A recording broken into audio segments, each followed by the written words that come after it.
melihat keadaan sekarang, bagaimana ini hasil dari putusan yang barusan disampaikan oleh PN Bale Endah ini dari Bapak Pak Yayat mungkin? Saya yang pertama ya, saya Legend TNI Purnawirawan Yayat Sudrajat mewakili kawan dari almarhum ya, satu angkatan dengan saya, AKAPRI 82. Saya kecewa terhadap putusan atau vonis hakim. Padahal saya tadinya cukup punya keyakinan bahwa hakim akan memutuskan dengan seadil-adilnya. Dan semua terbukti pembunuhan berencana itu di persidangan. Jadi saya sangat kecewa, jengkel, marah, dan lain-lain. Ini seolah-olah ini negara ini udah dikuasai iblis semua. Ya. Jadi harusnya ini ada alasan dissenting opinion. Kalau menurut saya itu dissenting opinion. Jadi supaya kelihatan. Itu hanya pencitraan aja. Saya tadinya cukup bangga dengan hakim ketua pada saat pembacaan awal. Semua terbukti untuk 340. Tetapi begitu ada dissenting opinion, saya nggak ngerti itu. Baru kali ini saya lihat itu. Kemudian keputusan kok jadi 20 tahun. Ini saya sudah sampaikan kepada hakim bahwa ini lebih sadis pembunuhan ini dibandingkan dengan pembunuhan peristiwa Sambo. Ini 21 kali kok kita bisa lihat di CCTV. Kok dia bilang hanya 5 kali tusukan? Barusan sampaikan gimana 5 kali ya Pak ya? Iya kan? Jadi sangat menyedihkan. Padahal saya sudah ingatkan. Ingat, penegak hukum itu adalah wakil Tuhan di dunia. Kalianlah nanti yang akan masuk neraka mungkin yang paling banyak itu. Jadi nggak bisa disamakan dengan Sambo ya? Jadi lebih sadis dibandingkan dengan Sambo. Kalau Sambo saya tentara, jeger, mati, selesai. Ya. Ini dibunuh, dia masih sempat mundur, masih sempat dikejar lagi. Ini perbandingannya, penyampaian barusan 5 kali sama 21 kali pada saat gambar rekonstruksi itu disampaikan. Ini kan ada penyimpangan nih. Bagaimana sikap dari Bapak sebagai rekan dan penegakan 21 kali penusukan yang dari gambar sama barusan disampaikan. Apakah melihat keadilan ini seperti apa gitu? Ya udah, keadilan ini kalau menurut saya ya balik lagi yang saya ingatkan, mungkin di kita ini ya sampai dengan sekarang itu keadilan itu susah didapat. Jadi siapa yang bayar itu yang dibela kalau menurut saya ya. Jadi dari awal saya sudah sampaikan, yuk kita bangun bangsa ini, yuk lihat kepentingan rakyat, tegakkan keadilan sesuai dengan apa yang dilakukan. Ini kan yang saya sedih lagi, dia pakai ngutip Al-Quran lagi. Loh, kalau hukum Islam ya kisos, dibunuh ya membunuh lagi, dibunuh lagi. Mohon maaf, gitu loh. Mohon maaf, barusan mungkin Pak Rizal bisa sampaikan ayat berapa, surat apa gitu? Kalau Al-Isra dan Ali Imran. iya. Yang pertama adalah soal tidak boleh membunuh. Iya. Yang diharamkan oleh Allah. Iya. Ini termasuk kena itu yang menjadi membunuh sesuatu yang diharamkan oleh Allah. Kemudian yang kedua, dia berbicara tentang soal pemaafan atau ampunan. Itu hubungannya adalah ampunan Allah. Jadi kalau seseorang sudah dihukum misalnya hukuman mati, dia tobat, maka tetap hukumannya hukuman mati. Urusan tobat urusan dengan Allah. Sehingga relevansi ayat itu. Relevansi sebenarnya. Ya, tapi kalau kaitkan dia sudah mengutip ayat-ayat Al-Quran, dikaitkan dengan masalah pembunuhan, kisos itu betul. Kisos ya. Kisos nggak ada lagi. Kalau orang keluarga tidak memaafkan, mati. Jadi ini sebenarnya pengambil alihan yang tidak pas. Bahkan boleh disebut hanya sekedar untuk manipulasi ayat di pengadilan negeri kelas 1 Bandung, Kabupaten Bandung ya, PN Bale Bandung. Dalam pertimbangan hukumnya itu dia. Dalam pertimbangan hukum berarti manipulasi ayat ya di sini terjadi. Mohon maaf Pak, ke Pak Muhtar selanjutnya. Nah, satu lagi saya, itu yang sangat menyakitkan.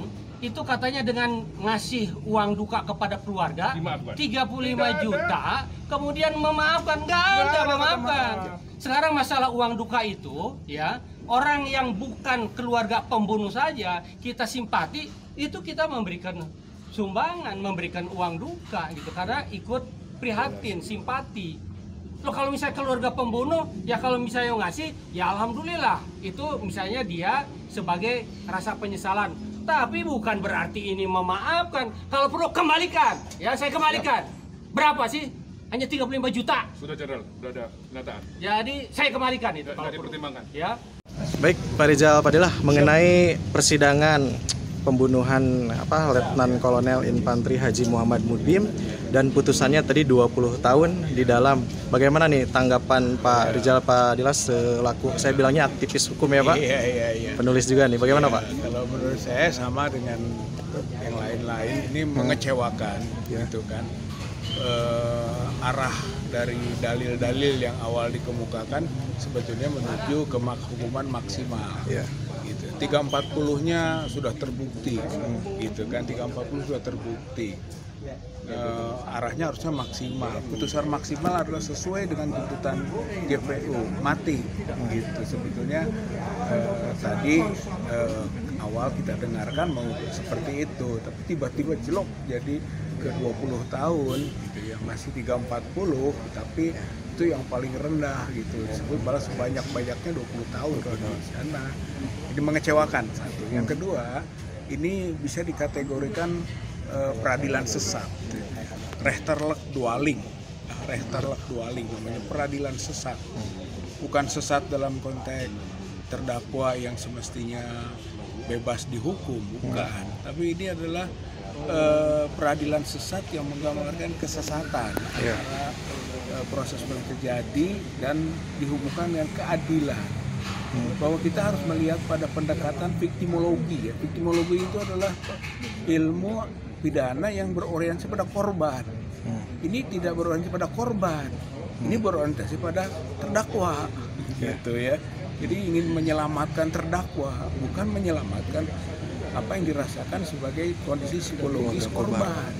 Gitu. Kesesatan berikut adalah penggunaan ayat-ayat Al-Quran, gitu, yang tidak proporsional. Dalam makna begini, tidak proporsionalnya. Ayat-ayatnya sudah benar, gitu kan, tidak boleh membunuh yang diharamkan oleh Allah. Kemudian juga ada yang disebut Allah Maha Pengampun. Itu untuk konteks si terdakwa, berarti dia tidak boleh membunuh kan. Kemudian diampuni, itu urusan dengan Allah. Itu nggak ada hubungan dengan pemaafan sesama, gitu. Nah, kalau mau konsisten dengan pemaafan sesama, maka berlaku hukum Islam yang murni, gitu, yaitu hukum kisos. Jadi kalau ayat diambil, dia harus konsisten, gitu kan, dengan konsekuensi dari ayat itu. Berlaku hukum kisos, kutiba alaikumul kisos fil qatl, dalam pembunuhan itu berlaku hukum kisos, nyawa dengan nyawa, kecuali dimaafkan. Dan ini tidak ada pemaafan. Jadi kalau disinggung tadi 35 juta itu bukan pemaafan itu, bahkan boleh disebut juga pelecehan, gitu kan. Saya kira keluarga bisa bersikap mengembalikan atau menyatakan bahwa itu nggak ada hubungan, gitu kan, dengan memaafkan. Tidak, buktinya masih mendorong agar proses itu berjalan, gitu ya. Jadi ini masuk kategori peradilan sesat. Dari si agama, inilah mungkin kita khawatir apa yang disinyalir oleh Nabi, 3 hakim, gitu kan. 1 hakim masuk surga, 2 hakim masuk neraka. Yang kita khawatirkan kalau perilakunya memanipulasi ayat, gitu ya, 3-tiganya hakim masuk neraka, gitu ya. Ini kekhawatiran saja, gitu, berkaitan dengan konteks keagamaan, karena nuansa keagamaan dibawa-bawa ke ruang dalil, gitu ya, dan itu sesat. Jadi kalau kita simpulkan, ini peradilan sesat. Rechterlijk dwaling. Oke, kalau itu terima kasih Pak Rizal. Termasuk dengan ayat tadi, ada akan melakukan tindakan apa selanjutnya? Ya, baik. Saya sebagai ketua tim advokasi keluarga korban sungguh sangat kecewa hari ini.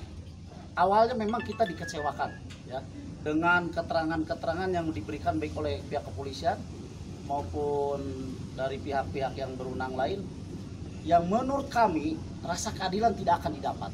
Nah, tetapi kemudian itu terbantahkan dengan adanya dalil-dalil yang disampaikan oleh jaksa, yang pada saat itu betul-betul sangat mewakili perasaan kami sebagai keluarga korban, rasa keadilan tentunya. ternyata hari ini terjadi anti klimaks. Jaksa sudah 2 kali bertahan dengan hukuman mati. Pertama di tuntutan, kemudian yang kedua di replik. Ya, bahwa tetap replik itu jaksa minta di hukuman mati. Tetapi yang saya lihat hari ini ada dissenting opinion yang disampaikan oleh salah satu hakim. Nah inilah yang kami membuat kecewa ya. Rupa-rupanya majelis ini lebih mengedepankan itu. Ada poin-poin yang disampaikan bahwa penusukan 5 kali. Jaksa menyampaikan 18 kali dalam waktu 13 detik. 18 kali Ya, dalam waktu 18 detik. kali penusukan dalam waktu 13 detik. Oke. Betul yang Dan disampaikan tadi tidak Pak ada Jenderal sangkaan Yan. ya atau apapun. Ya, betul yang disampaikan Pak Jenderal Yan. Kami ini kan tentara, kami ini tentara. Yap. Saya juga mantan tentara. Sambo itu tidak lebih sadis daripada ini. Ya, Sambo tembak kepala 5 menit, Pak. 5 menit orang sekarat meninggal. Ini ditusuk, bayangkan, begitu selesai ditusuk masih sempat mundur berapa puluh menit tuh ya. Ya, ada 20 menit itu. Artinya ditembak orang kepala 5 menit sekarat mati. Ditusuk 20 menit orang sekarat, bayangkan. Apa tidak sadis ini? Itu. Kemudian yang selanjutnya hakim tadi mencatut ayat Quran. Banyak ayat Quran yang sebetulnya tentang hukum tidak boleh dan dilarang membunuh. Salah satu diantaranya yang tadi hakim sampaikan adalah Al-Isra. Dan sepengetahuan kami ada juga ayat Quran yang menyampaikan tentang kisos. Itu surat Al-Maidah ayat 45 bahwa nyawa harus dibayar nyawa. Tidak disampaikan itu, Pak. Itu tadi tidak disampaikan, tapi oke lah kami mengerti ya bahwa kita ini bukan negara Islam yang berbasiskan pada hukum Islam. Tetapi catutan ayat Quran itu harus menjadikan dasar dalam pemberian vonis. Artinya antara ayat Quran dengan fakta yang real kejadian sebenarnya itu relevan. Gitu. Jadi tidak boleh lagi ada dalil-dalil yang justru seolah-olah ayat Quran dikemukakan tapi diingkari begitu. Ya, ya. Ini Itu kan pertanyaannya apakah di ini kan pengadilan negeri ya, Ya. pengadilan negara Ya. gitu, dan ini bukan acara pernikahan atau apa yang hingga mengundang ayat Al-Qur'an. betul. Emang di KUHP sudah tidak ada yang melengkapi selain ayat itu? Pertanyaan. Sebetulnya kan di KUHP sudah jelas, Pak. 340 pembunuhan berencana. Bahkan majelis hakim pun tadi menyampaikan dalil-dalilnya bahwa pembunuhan berencana ini ada jeda waktu, ada perencanaan. Ini kan jelas. Oke. Disampaikan baik oleh jaksa maupun tadi hakim sendiri menyampaikan. Bahkan ayat Quran untuk penyokong, pendukung atas dalil mereka juga mereka sebutkan. Tapi kok putusannya jauh dari harapan rasa keadilan keluarga korban. Ya. Kami sebagai tim kuasa hukum memang sudah mendelegasikan kepada kejaksaan. Oleh karena itu, upaya kami yang terakhir adalah mendorong jaksa supaya bagaimana caranya ini dibanding. Berarti kesimpulannya banding ya, Pak? Ya, Cukup ya. harus dibicarakan uang 35 juta. Iya. Ya. Itu bukan uang untuk memaafkan dari korban. Gila apa nyawa dibayar 35 juta? Ini bagus, Pak. Siapa di sini orang yang mau dibayar 35 miliar? Mana nih? Nyawanya Saudara saya dihilangkan. nih. Tidak ada. Apalagi ini 35 juta. 35 juta. 35 miliar aja nyawa kamu hilang. Saya bayar 35 miliar. Ada nggak? Tidak akan ada. Menciptakan budaya baru. 35 juta itu adalah hanya uang duka. Dan selazimnya ya Lazim. korban ini dikasih uang duka. Apalagi sampai meninggal. Orang dipukul saja sampai babak belur. Itu ada kok. Apa untuk kompensasinya. Oh, ini sampai meninggal. Dan semua kalau dibilang uang 35 juta itu untuk Ya, pemaafan. Itu aja. Udah, mungkin cukup. Terima kasih. Tapi aku ambil foto dulu ya. Ambil foto.